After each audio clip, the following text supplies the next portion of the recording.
Good evening my dear student, जय श्री कृष्णा, राधे राधे। आपके अपने YouTube channel Goyal's English classes में का हार्दिक अभिनंदन करता हूं। जैसा कि वो पता, हमने ग्रामर सीरीज स्टार्ट करी जिसका हमने टॉपिक ले रखा है नरेशन। और ये नरेशन टॉपिक लेने के पीछे मोटिव जो आपका अपकमिंग जो रीट एग्जाम है, वीडियो मेंस के एग्जाम है और भी कई जो आपको सेंट्रल स्टेट गवर्नमेंट एग्जाम, उनसे रिलेटेड इसमें बहुत बड़ा वेटेज होता है इसका। और इसका आज हम पार्ट 7 डिस्कस करने जा रहे हैं। डेट मीन्स पार्ट 6 में डिस्कस कर दूंगा और पार्ट 6 × 10 डेट मीन्स 60 एग्जाम्पल मैं आपको प्रैक्टिस के तौर पे करवा चुका हूँ यहाँ पे। और बहुत अच्छी प्रैक्टिस होगी, उम्मीद करता हूँ। बहुत सारे एग्जाम्पल मैं लेके आया हूँ जिनमें मैंने सिर्फ प्रैक्टिकली फंडा बताया आपको कि आपको क्वेश्चन कैसे पिक करना है। कोई रूल्स याद नहीं करना और आपको क्वेश्चन में से आंसर एलिमिनेट करना सीखना आपको। तो चलते हैं, सीक्वेंस कंटिन्यू करते हैं आगे। फर्स्ट क्वेश्चन अपना, Rukmani said to me I will do it now और नेवर। अब मेन फोकस, मैंने कहा मेन फोकस मैं हमेशा आपको बार बार इस वीडियो में बार बार हर समय आपको देता हूँ कि मेन फोकस आप टेंस पे रखो। आप सेड टू डैट इन पे मत जाओ, आप जाओ विल का वुड बनेगा। देखो विल का पास्ट वुड बनेगा आपका, वुड या शुड दोनों बनता है। मैंने कहा दोनों बनता है, डिपेंड करता है सब्जेक्ट पे, सब्जेक्ट डिपेंड करती है बात कि वुड बनेगा शुड बनेगा। अब आप जब वुड की बात करेंगे तो डेफिनेटली आपका सी वाला ऑप्शन एलिमिनेट हो गया। अब आपको माइंड लगाना है ए पे, बी पे और सी पे, ए पे बी पे और डी पे। फिर देखो नाउ का देन बनता है, नाउ का क्या बनता है, देन बनता है। नाउ का देन बनता है तो ऑब्वियसली देखो नाउ का देन यहाँ बी भी कट हो गया। अब बात देखो, नाउ का देन यहाँ दिख रहा है, नाउ का देन आपको यहाँ दिख रहा है। फिर चलते आगे, फिर बात करते देखो यहाँ पे आई की बात करते हैं।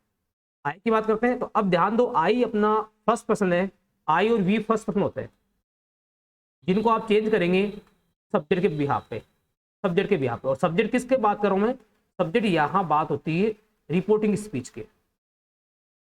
रिपोर्टिंग स्पीच सब्जेक्ट के अकॉर्डिंग चलते हैं। और रिपोर्टिंग स्पीच सब्जेक्ट क्या दिख रहा है आपको, रुक्मणी एक गर्ल का नेम है यहाँ पे, तो ऑब्वियसली सी आएगा। तो ए भी कट हो गया आपका, आपका राइट आंसर आएगा डी। ये तब की बातें जब आपका सेंटेंस ऑप्शन से कट नहीं हो, मतलब टेंस से कट नहीं हो, तब आपको आगे रिपोर्टिंग वर्ब तक पहुंचना है या नरेशन तक, आपको इसमें प्रोनाउन तक जाना होगा। अदरवाइज आपका क्वेश्चन टेंस से एलिमिनेट होता है। मोस्टली जो क्वेश्चन आते हैं एग्जाम में वो टेंस के बिहाफ पे, 95% क्वेश्चन टेंस के बिहाफ पे आते हैं, मतलब ऑप्शन इजीली एलिमिनेट हो जाएगा आपका। कंटिन्यू करते हैं, second example, the hermit said may you live long. देखो सेंटेंस आपको पता लगा, इस साइन से पता लग रहा है आपको, ये साइन दो जगह आता है, या तो ये आता है आपका एक्सक्लेमेटरी सेंटेंस में,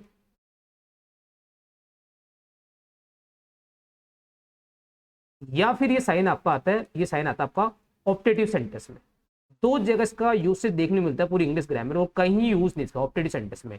अब बात की थी एक्सक्लेमेटरी सेंटेंस में आने के लिए एक्सक्लेमेटरी वर्ड भी होना चाहिए। वर्ड हमारे पास यहाँ पे है नहीं, क्योंकि हमारा जो सेंटेंस शुरू हो रहा है वो मे मॉडल से हो रहा है, और मे मॉडल से शुरू होने वाले एग्जाम्पल ऑलवेज आपके ऑप्टेटिव एग्जाम्पल कैटेगरी में आते हैं। क्लियर है।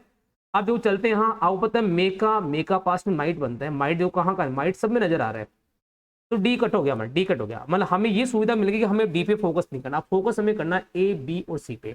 अब आप देखो उसमें that I might live long, that I might live long, that I might live long, ये सब में कॉमन दिख रहा है आपको। मतलब मेन फंडा अब फंस गया क्वेश्चन जाके आपका रिपोर्टिंग हुआ पे, कि हम इस सेड को प्रेड में चेंज करें, ब्लैस में चेंज करें, कर्स में। अब ऑब्वियसली बात है, अब लंबी उम्र किसी को दुआएं दे रहे हैं, ब्लेसिंग दे रहे हैं, तो यहाँ शराब का सेंस तो नहीं आ रहा और प्रार्थना भी नहीं कर रहे हैं आप, यहाँ उसको आशीर्वाद दिया जा रहा है। डेफिनेटली आपका राइट आंसर क्या आ जाएगा, B option correct. Hermit, hermit साधु सन्यासी बोलते हैं, hermit bless that I might live long. Clear है। थर्ड एग्जाम्पल कंटिन्यू करते हैं। My cousin said my roommate snore, snore खराटे मारना, स्नोर खराटे मारने बोलते हैं, खराटे मारने बोलते हैं। स्नोर्स प्रेजेंट सिंपल टेंस है यहाँ, प्रेजेंट सिंपल टेंस V1 या V1 में एस और ES कन्वर्ट इनटू V2 या did plus V1, past simple tense convert होगा। मतलब दो कंडीशन एप्लीकेबल है, या तो सेकंड फॉर्म यूज करें या फिर डिड के साथ वर्ब की फर्स्ट फॉर्म आप यूज करें, दो आपके पास ऑप्शन है। अब चलते ऑप्शन में आते, देखो स्नोर्ड यहाँ पास्ट टेंस है, यहाँ पास्ट टेंस है आपका। देखो यहाँ स्नोरिंग कट हो गया, डी कट कर दो आप, इस स्नोरिंग सी कट हो गया। अब आपका मेन मोटो ये रहेगा कि आपको ए और बी पे फोकस करना है। अब चलते ए और बी में क्या फर्क है, देखो यहाँ पे डेट हर रूममेट सेम दिख रहा, सेम दिख रहा आपको। अब बात थी यहाँ सेड का टोल्ड बनेगा कि नहीं बनेगा, तो रिमाइंड कुछ नॉर्मल सेंटेंस में सेड का क्या रहता है, सेड ही रहता है। सेड टू का टोल्ड कब बनता है, सेड टू का टोल्ड बनता है तो टू आने का मतलब था कि वहां पे ऑब्जेक्ट का आना मैंडेटरी हो जाता है, मतलब वही टोल्ड का बनता है। ऑब्वियसली बात, आपका राइट आंसर ए आ जाएगा इसमें, ए इसका राइट आंसर आ जाएगा। तो स्नोर्स का मतलब खराटे माना, स्नोर प्रेजेंट सिंपल टेंस था, पास्ट सिंपल टेंस में कन्वर्ट हो जाएगा आपका। और ए और बी में बस यही फर्क था सेड और टोल्ड का। टोल्ड हम कब करेंगे, जब सेंटेंस में हमारे पास में सेड टू गिवन होता, तो आपका रिप्लाई टोल्ड से, तो आपका रिप्लाई टोल्ड से आता आपका। तो हमारा डेफिनेटली आंसर सेड रहेगा, और इस बिहाफ पे ए आपका करेक्ट ऑप्शन। क्लियर है दोस्तों। नेक्स्ट चलते हैं fourth example, he said to them don't make a noise. देखो डोंट नेगेटिव वर्ड है, डोंट नेगेटिव वर्ड है, ध्यान रखो डोंट से जब कोई भी सेंटेंस शुरू होगा तो उसका जो कन्वर्जन था वो नॉट टू से बनता है। अब आप पहले नॉट टू की स्क्रीन देख रहे हो, देखो डोंट कट कर दिया आपने, नॉट मैक कट कर दिया आपने, नोट टू दो ऑप्शन नजर आ रहा है, नोट टू दो ऑप्शन नजर आ रहा है, दो नजर आ रहा है। अब बात ये थी डोंट ऑलरेडी नेगेटिव वर्ड, आपका डोंट ऑलरेडी नेगेटिव वर्ड है और आपको दिख रहा है फॉरबिड और ऑलरेडी, इनमें क्या फर्क है, दोनों यूज कर सकते हैं आप करने को तो, लेकिन फॉरबिड वर्ड तो ऑलरेडी खुद ही नेगेटिव वर्ड मना करना होता है, फॉरबिड से बना आपका नेगेटिव वर्ड ऑलरेडी लिख देगा। मुझे अब ये बताओ आप दो नेगेटिव वर्ड साथ में आ सकते हैं क्या? तो डेफिनेटली ये बात कहना गलत होगा हमारे लिए, तो डेफिनेटली हमारा ऑप्शन क्या बचेगा, डी बचेगा। मतलब हमें फुली टारगेट करना ऑप्शन को लेकर के, और इतना बेसिक स्ट्रॉन्ग कर लो अपना। और देखो जिन जिन स्टूडेंट्स को फर्स्ट टाइम पढ़ रहे हैं, बेस तैयार नहीं है, उनको मेरा ओपिनियन पर्सनली सुझाव इस बात का कि उनको ग्रामर का स्पेशल कोर्स जो मैंने बना रखा है वो लेना चाहिए, पढ़ना चाहिए, पूरा फंडा एक बार ढंग से क्लियर करना है।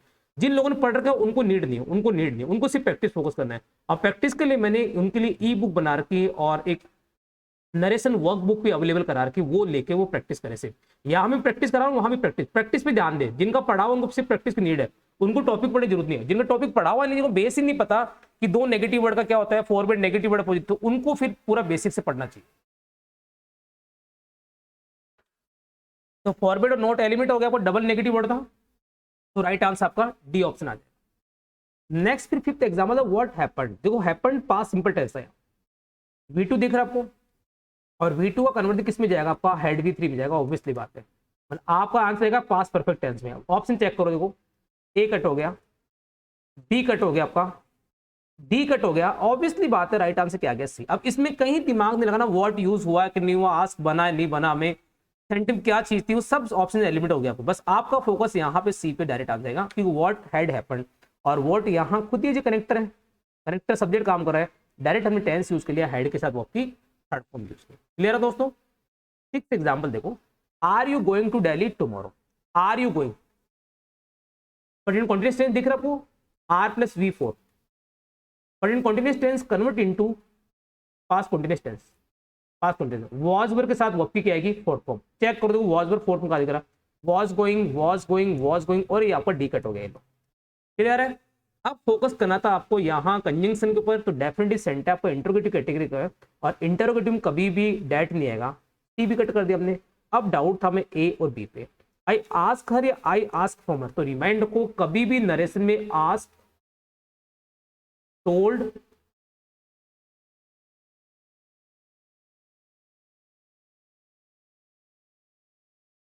Ask, told, ordered, requested,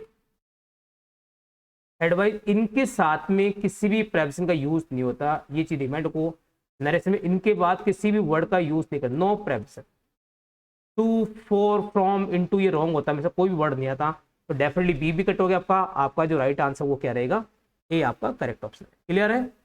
next बढ़ते हैं आगे, सेवंथ एग्जाम तरफ। Mohan said to Savita can I borrow. तो कैन का कुड बनेगा, कैन का कुड बनेगा, चेक करो कैन का कुड कहाँ आ रहा है, डेफिनेटली कुड चारों में आ रहा है, तो हमारे लिए ऑप्शन कट करना मुश्किल हो गया पे। अब चलते फिर आगे बढ़ते, क्या चीज दिख रही है ऑप्शन में पे, ये आई दिख रहा है आपको, ये आई कन्वर्ट होगा किसमें, मोहन में, मोहन के लिए ही आएगा, ही की वजह से देखो, ही की वजह से आपका ऑप्शन पे बी कट हो गया, ही की वजह से एक ऑप्शन आपका सी कट हो गया, और ही की वजह से देखो डैट और इफ डबल कनेक्टर, ये भी ऑप्शन आपका कट हो गया।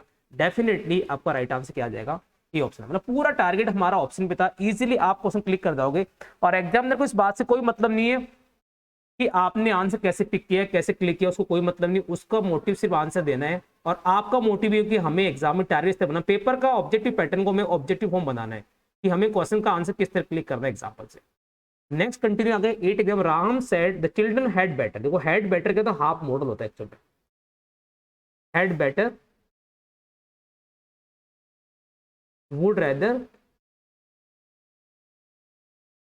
वुड सूनर, ये सब मॉडल पार्ट होता है, और इनके साथ में हमेशा वर्ब की क्या रहती है, फर्स्ट फॉर्म, और इनको नरेशन में एज इट इज यूज करते बिना कुछ चेंज किए। अब बिना कुछ चेंज की बात आएगी तो देखो यहाँ चेंज कर दी, यहाँ चेंज कर दी, सारे ऑप्शन कट हो गए आपको, सारे ऑप्शन कट हो गए आपके, आपका एक ही राइट आंसर है यहाँ पे रहेगा ये ऑप्शन। क्लियर है? हेड बेटर जो पार्ट ऑफ मॉडल होता है, सेमी मॉडल में कंक्लूड करते हैं, इसको इंक्लूड करते हैं अपन। Had better, would rather, would sooner, है ना, वुड बेटर, ये सब पार्ट होता है, हेड सूनर, ये सब पार्ट होता है मॉडल का। और मॉडल के बाद हमें पता है वर्ब की क्या आती है, फर्स्ट फॉर्म, और इनको नरेशन में एज इट इज फॉर्म में रखते हैं बिना कुछ चेंज किए हुए, हैड बेटर वो। क्लियर है।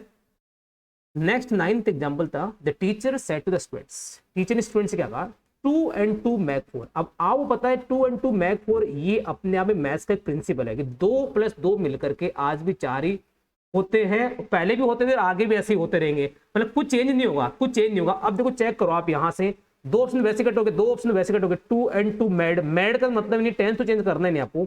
ये बात हम पढ़ चुके हैं यहाँ से कि रिपोर्टिंग ऑफ पास्ट में क्यों ना हो, आगे कंडीशन में यदि यूनिवर्सल ट्रूथ आता है, साइंटिफिक ट्रूथ आता है, कोई हैबिचुअल एक्शन आता है, कोई प्रिंसिपल आती है, कोई प्रोवर्ब आता है, ये कोई हिस्टोरिकल फैक्ट आता है, तो tense will be no change, tense जिस टेंस में गिवन उसी टेंस में यूज होगा। ऑब्वियसली बात है आपका राइट आंसर यहाँ पे क्या आ जाएगा, सी ऑप्शन आएगा। और नन ऑफ दीज भी कट हो जाएगा, क्योंकि नन ऑफ दीज की जरूरत नहीं है, हमें यहाँ हमारा आंसर मैच कर रहा है। सेट टू कन्वर्ट टोल्ड आ गया, कंजंक्शन यहाँ पे डेट आ गया, सब्जेक्ट 2 and 2 आपका एडजेक्टिव था, और मैक यहाँ पे एडजेक्टिव देगा 2 and 2 मैक। क्लियर है दोस्तों। नेक्स्ट और लास्ट एग्जांपल था आज के सेशन का, अमित सेज। देखो सेज वर्ड आते ही ध्यान रखो, मैं सेज वर्ड आते ही मतलब ये था कि tense will be no change. Says, say to, says to, will say और सेल से, इनके यूज होने पे tense will be no change. Tense का कोई रोल नहीं, टेंस जिस टेंस में गिवन था एग्जांपल उसी टेंस में आपका आंसर रहेगा यहाँ। क्लियर है। अब ये आर जो नजर आ रहा है, ये आर मैनोब है। आज ही बहुत सारे स्टूडेंट ये नहीं पता कि आर क्या थी, आर यहाँ मैनोब है और लाइक प्रेजेंट सिंपल टेंस का एग्जांपल हमारा, प्रेजेंट सिंपल टेंस का हमारा एग्जांपल है। अब चलते हैं, देखो इसमें सेज का सेज ही रहेगा, तो सी तो वैसे कट हो गया, सी तो वैसे कट हो गया, सी तो वैसे कट हो गया हमारा, सी तो वैसे कट हो गया हमारा, सी ऑप्शन वैसे कट हो गया हमारा। अब बात ही ए बी और डी की बात हो रही है, ए बी और डी की बात हो रही है यहाँ पे, अमित सेज और अमित सेज यहाँ पे। अब चलते देखो डेट टर्म कॉमन आ रहा है आपका। अब बात ही यू को किस में चेंज करें, तो यहाँ पे ऑब्जेक्ट हिडन हमारे पास, और देखो जब भी ऑब्जेक्ट हिडन होगा आपके पास में तो हम सपोज करते हैं इसको मी या हिम में सपोज करते हैं। अब यदि मी से लेते हैं तो ऑब्वियसली आई बनेगा, और हिम से लेंगे तो आप यहाँ पे ही बन जाएगा आपका। अब बात ही आई है ही ले, देखो एक में आई आ रहा है, यहाँ ही आ रहा है, यहाँ पे आई आ रहा है। मैंने कहा tense will be no, tense change नहीं होगा, तो ऑब्वियसली बात आपका ए और बी ऑप्शन में क्या होगा, एलिमिट हो गया, और आपका डी यहाँ पे क्या रहेगा, करेक्ट ऑप्शन आ जाएगा। क्लियर है दोस्तों। तो ये इस तरह आज के सेशन में 10 क्वेश्चन डिस्कस किए। उम्मीद करता हूँ सारे एग्जांपल्स आपके लिए बहुत ही बेनिफिशियल होंगे अपकमिंग एग्जाम्स में, और इनको इतने नंबर ऑफ स्टूडेंट्स में शेयर और लाइक करना है कि उससे उनको भी फायदा मिल सके। और जो भी स्टूडेंट चैनल पर नए फर्स्ट टाइम देख रहे हैं वो चैनल को सब्सक्राइब करना ना। Okay, thank you.